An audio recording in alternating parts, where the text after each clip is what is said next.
చదువుకుంటూ వస్తాం. ఒక అధ్యాయంలో సృష్టి క్రమం అంతా ఉంది. రెండవ అధ్యాయానికి వచ్చేసరికి ఏం చేశాడు?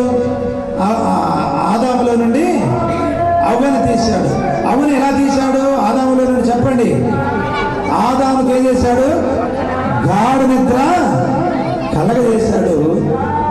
అవ్వను ఆపరేషన్ చేసి ఎముక మాంసం తీసి అవ్వను తయారు చేసి ఆ తర్వాత మళ్ళా నిద్ర లేపి అవ్వ ముందుకు ఆదాము ముందుకు అవ్వను తీసుకొచ్చి నిలబెట్టినట్లుగా అది చదివి ఆయన గ్రహించాడు. గాఢ నిద్ర అంటే మత్తు. మరి ఈరోజు చూడండి, ఆపరేషన్ చేయడానికి ఒక మత్తు మందు ఉపయోగిస్తున్నారు. అంతకుముందు మత్తు మందు రాకముందంట ఏదైనా సర్జరీ ఆపరేషన్ జరగాలంటే మంచం మీద పడేసి మంచానికి 2 చేతులు 2 కాళ్ళు ఏ పెట్టి కట్టేవాళ్ళు? తాళ్ళు పెట్టి కట్టేసి ఆపరేషన్ చేసేవాళ్ళంట. ఎందుకని? కట్టేయకపోతే మనిషి ఉంటాడా? పరిగెత్తుతాడని చెప్పి ఓ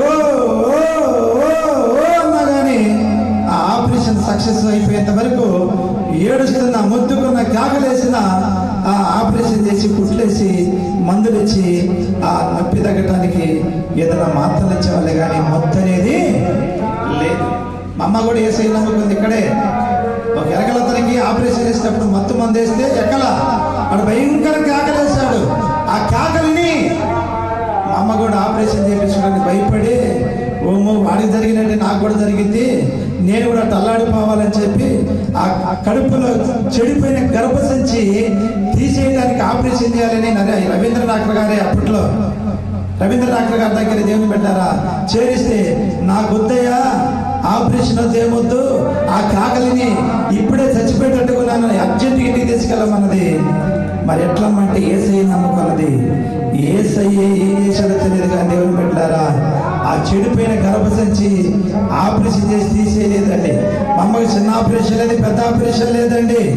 ఇది ఇప్పటికి కూడా బ్రతికే ఉంది. ఈరోజు వచ్చింది. అదిగో చేయొచ్చు. చూస్తారు అందరూ. స్తోత్రం కలుగును కాక. అదిగో మా అమ్మ 40 సంవత్సరాలు అయింది. అదిగో దాదాపు 40 సంవత్సరాలు. చిన్న ఆపరేషన్ లేదు, పెద్ద ఆపరేషన్. 10 మందిని కానీ 5 పరలోకమయ్యారు, 5 భూమి మీద ఉన్న దేవుని కృపను బట్టి. స్తోత్రం కలుగును కాక. మన చెడిపోయిన గర్భసంచి ఏమైపోయింది? 40 సంవత్సరాలు అయింది. ఇప్పుడు ఏదైనా రాకపోతే ఇట్లుండాలి కట్ట క్యాన్సర్ వచ్చేస్తుంది. నా దేవుడు తాకి అద్భుతం చేశాడు. స్తోత్రం కలుగును కాక. ఆయన చేస్తే అట్లా జరుగుతాయి కార్యాలు. నమ్మాలి మనం. దేవుని పెట్టారా వాక్యాన్ని నమ్మాలా. ఆయన కూడా ఆ వాక్యాన్ని నమ్మి మత్తు ముందు కనిపెట్టాలని ప్రార్థన చేసుకున్నాడు. ఆ వాక్యం పట్టబడింది దేవుని